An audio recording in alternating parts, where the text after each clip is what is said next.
flower friends, it's Nicole from Flower Hill Farm, and it has been an insanely busy week. I am starting thousands and thousands of seeds, and I thought I'd bring you guys a bit of an update because a lot of stuff has been happening. So I've had some help. I had my mother-in-law, my girlfriend Lisa, and my sister Jessica all at some point have been over here at least once over the past week, and we are just going to town starting the seeds. So I want to tell you guys what I'm starting, and I also want to bring you guys a hoop house update.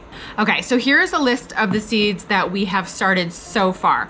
I have my Rudbeckia started. 3 different varieties, I believe. We did Goldilocks, we did Irish Eyes, and we did Prairie Sun. So Prairie Sun and Irish Eyes both have the green center, which I really want as early as possible for my spring and summer bouquets. And then I have the annual phlox. I started a lot of varieties of those, and I'm starting even more of those seeds today because the varieties that I really wanted from Florette, they were sold out earlier in the year when she opened up her seedling sale. She updated the store and opened it back up again, and those varieties were back in stock. So I was able to pick up 3 more varieties of annual phlox. Creme Brulee, the Phlox of Sheep, and one other one, I can't remember.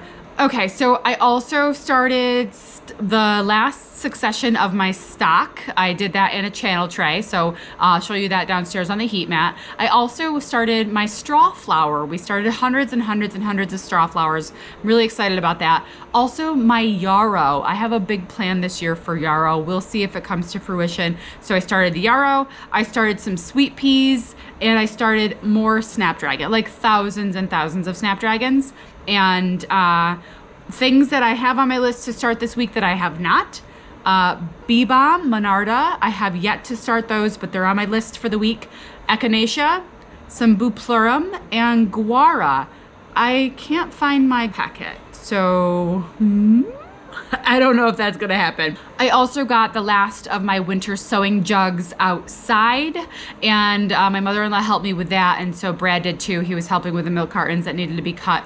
And I also was able to pot up a few dozen dahlia tubers for my seedling sale. So those are in 3-quart pots. I started those, so they'll have room to grow over the next 2 months before my seedling sale. So yay, lots of things. I'm feeling on track. I also am excited about some hoop house progress. Brad, is there a high wind warning today? Yep. There is. So the hoop house needed an accessible door. So I have been waiting to get in it because we didn't have a zippered front or an actual door put on. All we had was the actual extra plastic laying on the ground, and that was frozen to the ground. So I was unable to get in the hoop house when needed because we still have snow on the ground here. So, and the reason that we didn't put that in the fall is because it was just out of stock. The zipper doors were not in stock, and we just didn't have the time or the resources to make our own. So they finally were back in stock over the winter. So we picked up a double zippered door from Farmer's Friend is where I actually bought the hoop house too. So over the weekend, my father-in-law came over, and we were able to, on a day when there was a high wind advisory, there was a warning about high winds. We're like, let's put the new door on the hoop house. That's no big deal. Anyway, so that was a little bit of a project. It only took it was less than half an hour really, but we just put the double zipper door in. We had my boxer blooper I was so happy to be helpful. So now I can get in and out of the hoop house whenever I want. Go ahead. First time. Dun, da, da. The compost was supposed to be delivered last week. So the guy who delivers my compost, we thought that the compost places around here opened on March 1st. So he calls me last week and's like, bad news, Nicole, bad news. Nobody's opening until April 1st. I was like, oh, that's a problem because I have stuff in my basement that needs to get out into that hoop house. And I wanted to make sure that I put a top dressing of compost in my hoop house because that's ground that has never been grown in before. There's no nutrients, there's no nothing. It's just bare soil that we just tilled up. I didn't have it tested yet. I don't know what's in there. I knew it needed probably at least some compost. So I wanted 7 yards of compost, and it was supposed to be delivered. So we finally found a place that was gonna open up a little bit early and let us get in there to get 7 yards of compost. And so he gets there yesterday. This is yesterday. he gets to this place and they're like, no, we don't have compost. And he's like, but you told me you did. You even gave me a price. So anyway, it turned, there was a miscommunication at some point. So he calls me, he's like, I'm here and they're now telling me they don't have it. So I ended up calling 10 other places. He's meanwhile waiting, he's calling other places, I'm calling places. And I finally get a hold of a nursery that's open year round locally by us in Rome, Olney's. And they were like, we'll get the tractor out for you. We're gonna break through, bust through the frozen compost, and we will sell you some compost. Oh, like the clouds parted, the sun started shining again. It was a beautiful thing. So I couldn't get the 7 yards that I wanted because it's frozen. So they were able to break up as much as they possibly could. And I have about 3 yards that I can at least get 1, maybe 2 rows of compost inside the hoop house so I can start to plant my ranunculus out this week. So we have progress. It's moving a little bit slower than I had anticipated, but we do have progress, and I'm excited to show you guys that once it finally gets planted. So I'll bring you guys more updates throughout the week as I get in there, and hopefully by the end of this week, all of my ranunculus will be, they got kicked out of the basement and they're going into the hoop house, so yay! I just want to take a moment to apologize for the mess in my, bless you, the mess in my garage. That was her. There's no angle in here that's not messy. A little spinny-roo. We've got pellet stove, messy table. I'm always got my water. And then this way we have four-wheeler, dahlias in the corner, lots of dahlias, compost, tractor. I mean, that's the circle.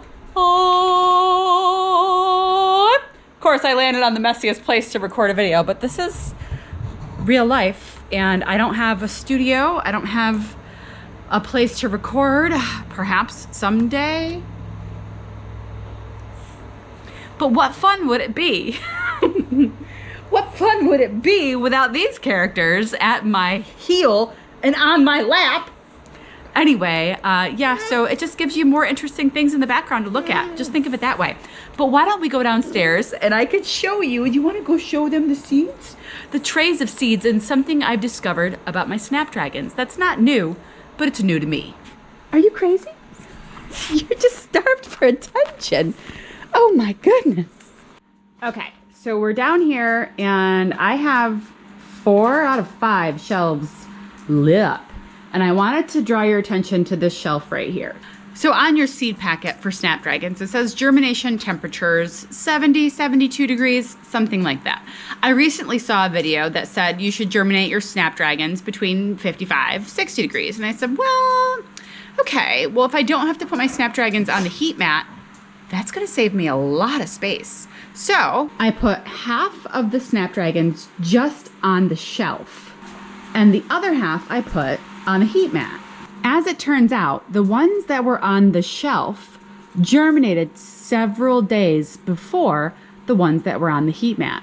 So from now on, I'm not using a heat mat to germinate my snapdragons. So a lot of people have been asking me about these pizza tables that they see me using, and I have found them to be enormously helpful. So last year I had a lot of issues with my snapdragons germinating and then sticking to the top of the plastic. So I literally had to peel the seedlings off and place them back into the soil blocks. And I said, well, I can't do this. This is not good. So I thought, how can I stop the plastic from coming into contact with my snapdragon seeds?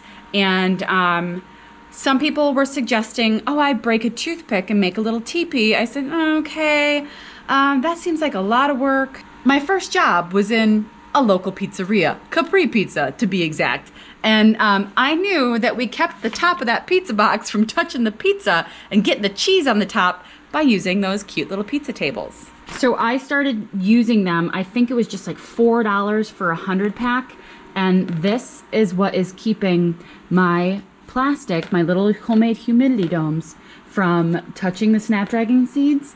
And it's honestly been a huge, huge time saver. Obviously, once they germinate, I take the plastic off and I take off the pizza. But look at these perfect snapdragons, all of them. So perfect, and no issues like I had last year. This one shelf that the lights are not on, this is phlox. Phlox needs darkness to germinate. I'm actually gonna go get a blanket and cover this whole thing so that it's even in more darkness. But the phlox is here. I did not use the pizza tables on phlox because it's covered with vermiculite and no worrying here about the seeds sticking to the top. This is my stack of dahlias. There's one more crate in the garage that I have to bring down. But actually, these are 3-quart pots, and these are 2.5-quart pots. I think they're both going to be an okay size for my nursery sale. This is a ranunculus that needs to get into the ground this week. Look at it, guys. It's luscious and green and healthy, but it needs the ground. It wants the ground. It's screaming for the ground. I got to give it the ground. This is the final channel tray of stock. And I also started my peppers and my eggplant. I've got some germination here. I'm probably gonna move this under the light here because we've got some nice germination. Move it to the light. This is all straw flower. That's some yarrow. Oh look, just a couple of days and it's already popping out. Yeah, that germinates quickly. These pizza tables, I'm telling you, it's like $4. It's really saving me big time here. Oh, and this is a little bit, you can see the germination on, we like to call them shuttlecocks. My sister said she's becoming a professional at the shuttlecock squish. They're the pincushion flowers. And you can see they're starting to germinate and they've only been in there 3 days. And then over here, there's more rudbeckia, more yarrow. This is like my station where I bring the trays down, I cover them, I give them a spritz, what have you. It works well so far. This is a 5th heat mat that I had that I just didn't have set up. So I'm using this old dresser here and I just plug this in and it will fill up quickly. This entire thing, and this entire thing with the exception of like that tray. This will all be going out into the hoop house. So I will have, start again. I will start again. This is a tray of poppies that I potted up the other day. They are looking great. I did these in the channel method as well. I'll show you the before and after picture. All right, so I'm gonna start these phlox seeds. Big shout out to my mother-in-law, my husband, and my sister, and my father-in-law for really helping me out this week. Also to my mom, who gave me a ride to the dealership to get my car that had broken down for the 5th time in a year. I'm car shopping. Anyway, I'm gonna go ahead and make some soil blocks. See you guys soon. Nice shadow. Shadow man. Woo, it is warm in here. The curtain is coming up and oh, wow. Hi flower friends, it's Nicole from Flower Hill Farm and we are about to get busy because that's not a good thing to say. We're getting busy on the farm. Hello flower friends, today we are going to get busy. Things are getting busy. I keep saying it. We're getting busy. I love you so much. I love you so much. I love you. Am I being drowned out by the sun? I'm backlit right now. I don't usually backlight myself. All of my years of training down the tubes. It's down the tubes, Fern. I've backlit myself. Get a curtain.